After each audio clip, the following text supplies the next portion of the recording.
జై శ్రీరామ్, వందే మాతరం. నేను మీ పులమన్ నరసింహులు. మీరు చూస్తున్నది విశ్వం యాత్ర తెలుగు యూట్యూబ్ ఛానల్. శబరిమలై అయ్యప్ప స్వామికి సంవత్సర కాలంలో విగ్రహంపై పేరుకుపోయిన దోషాలను, అశుద్ధాలను తొలగించి దైవిక శక్తిని తిరిగి పునరుద్ధరించడానికి ప్రతి సంవత్సరం జరుపుకునే విగ్రహ ప్రతిష్ఠ దినం రోజు ఏ తాంత్రిక క్రియలు నిర్వహిస్తారో ఈ వీడియో ద్వారా తెలుసుకుందాం. మేమైతే శబరిమల యాత్రకైతే రావడం జరిగింది. మే నెలలో జరిగిన విగ్రహ ప్రతిష్ఠ దినోత్సవ కార్యక్రమానికైతే మేము పాల్గొని అయ్యప్ప స్వామిని దర్శనం చేసుకోవడం అయితే జరిగింది. పంబా నదిలో స్నానం చేస్తున్నటువంటి వీడియోలు మీకు చూపించలేకపోతున్నాము.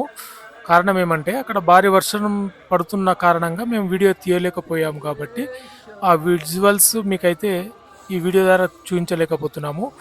పంబ దగ్గర చాలా ప్రశాంతంగా కనిపించింది. అక్కడ జనం తక్కువగా ఉండడం చేత స్వచ్ఛమైన పంబా నది నీటిలో స్నానాలు చేసి అయితే మేము బయలుదేరడం జరిగింది. చాలా మటుకు ఈ యాత్రలో మనకు ఇరుములతో స్వాములు అయితే మనకు అగుపిస్తూ ఉన్నారు. తెలంగాణ, కర్ణాటక, తమిళనాడు, ఆంధ్రప్రదేశ్ నుంచి కూడా ఇరుములతో ఈ విగ్రహ ప్రతిష్ట దినోత్సవానికి అయితే రావడం జరిగింది. మేమైతే సివిల్లో అయితే ఈ కార్యక్రమానికి వెళ్ళి స్వామివారిని అయితే దర్శనం చేసుకోవడం జరిగింది. పురాణాల ప్రకారం అయ్యప్ప స్వామి విగ్రహాన్ని పరశురాముడు ప్రతిష్ఠించినట్టు మనకు స్థల పురాణం ప్రకారం తెలుస్తూ ఉన్నది. ఇంకో విషయం ఏంటంటే పరశురాముడు తపస్సు చేసుకోవడానికి అనువుగా ఒక ప్రదేశాన్ని వెతుకుతూ సముద్రంలో కొంత భూభాగాన్ని పైకి తేల్చడం జరిగింది. ఆ ప్రదేశమే కేరళ రాష్ట్రంగా మనకు పురాణాల ద్వారా అయితే తెలుస్తూ ఉన్నది. శబరిమల ఆలయం గత శతాబ్దంలో 2 సార్లు అగ్ని ప్రమాదాలకు గురైంది. 1902 సంవత్సరంలో అప్పట్లో జరిగిన అగ్ని ప్రమాదం ద్వారా ఆలయాన్ని పునర్నిర్మాణించి కొత్త విగ్రహాన్ని ప్రతిష్ఠించారు.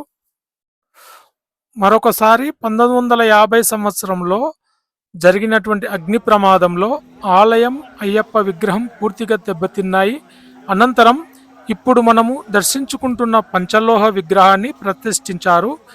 ఈ విగ్రహానికి సంబంధించిన ప్రాణ ప్రతిష్ఠ కార్యక్రమం మలయాళ పంచాంగం ప్రకారం ఇడవ అనే నెలలో అతం అనే నక్షత్రం రోజున విగ్రహ ప్రతిష్ఠ కార్యక్రమం అయితే జరిగింది.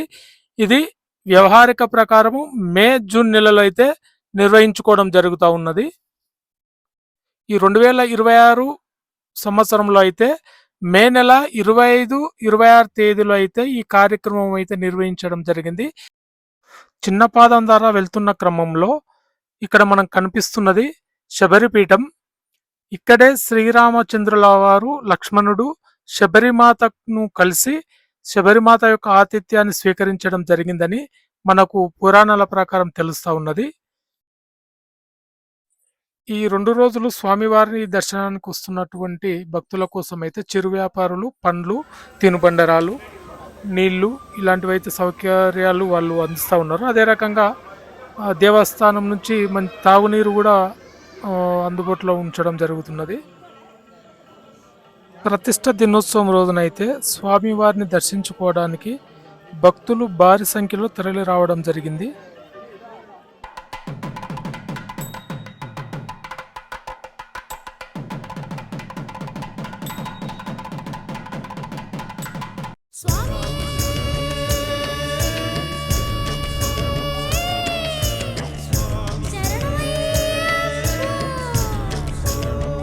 స్వామివారి సన్నిధికి అయితే చేరుకోవడం జరిగింది.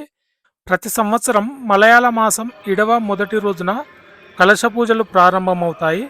సాధారణంగా మే నెలలో ఈ ప్రతిష్ఠ దినోత్సవం వస్తుంది. ప్రతిష్ఠ దినోత్సవ కార్యక్రమంలో భాగంగా కలశాభిషేకము, పుష్పాభిషేకము వంటి కార్యక్రమాలు విశేషంగా జరుపుతారు. 2వ రోజు పడిపూజ నిర్వహించడం జరుగుతూ ఉన్నది.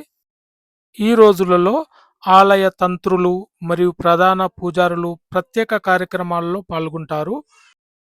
సంవత్సర కాలంలో విగ్రహంపై పేరుకుపోయిన దోషాలను, అశుద్ధాలను తొలగించి దైవిక శక్తిని తిరిగి పునరుద్ధరించడానికి ఈ తంత్రక్రియలనైతే నిర్వహిస్తారు. ఆలయ పునర్నిర్మాణ సమయంలో జరిగిన ప్రధాన పూజల సంక్లిప్త రూపమే ఈ వేడుక. అయ్యప్ప స్వామి విగ్రహాన్ని పునర్ప్రతిష్ఠించిన రోజును పురస్కరించుకొని ఈ వేడుక అయితే ప్రతి సంవత్సరం జరుపుకోవడం జరుగుతుంది. స్వామివారికి నెయ్యాభిషేకం చేయడానికి వీలు లేని వాళ్ళు ఈ కౌంటర్లో అయితే నెయ్యి అప్పజెప్పడం జరుగుతుంది.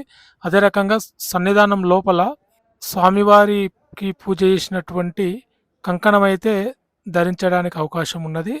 అక్కడ ఉన్నటువంటి తాంత్ర స్వాముల ద్వారానే ఈ కంకణ ధారణ చేయడం జరుగుతూ ఉన్నది. స్వామివారి దర్శనం అయితే పూర్తయినది. చాలా అద్భుతంగా మాకు స్వామివారి దర్శనం ఇవ్వడం అయితే జరిగినది.